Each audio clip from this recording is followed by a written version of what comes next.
যারা শহীদ হয়েছেন তাদের প্রতি আমি শ্রদ্ধা জানাচ্ছি।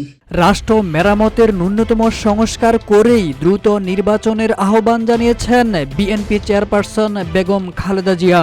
দলের নেতাকর্মীদের সতর্ক করে তিনি বলেন, আমার অবর্তমানে তারেক রহমান দলকে সুসংগঠিত করেছে, তাই এমন কোনো কাজ করবেন না যাতে এতদিনের সংগ্রাম বৃথা হয়ে যায়।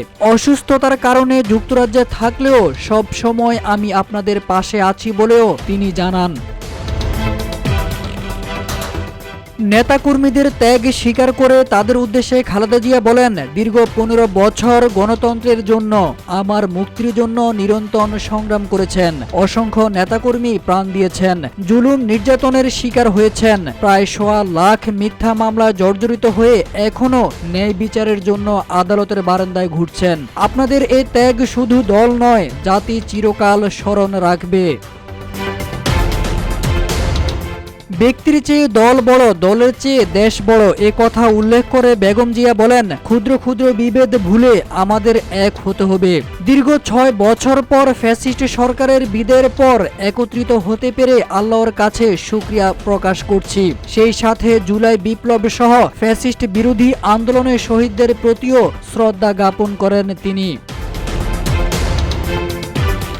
প্রতিহিংসা নয়, ভ্রাতৃত্বের মাধ্যমে দেশকে বাসযোগ্য উন্নত গণতান্ত্রিক রাষ্ট্র ব্যবস্থায় গড়ে তুলতে হবে জানিয়ে খালেদা জিয়া বলেন, ফ্যাসিস্টরা এখনো জুলাই আন্দোলনের অর্জনকে নস্যাৎ করতে গভীর ষড়যন্ত্রে লিপ্ত।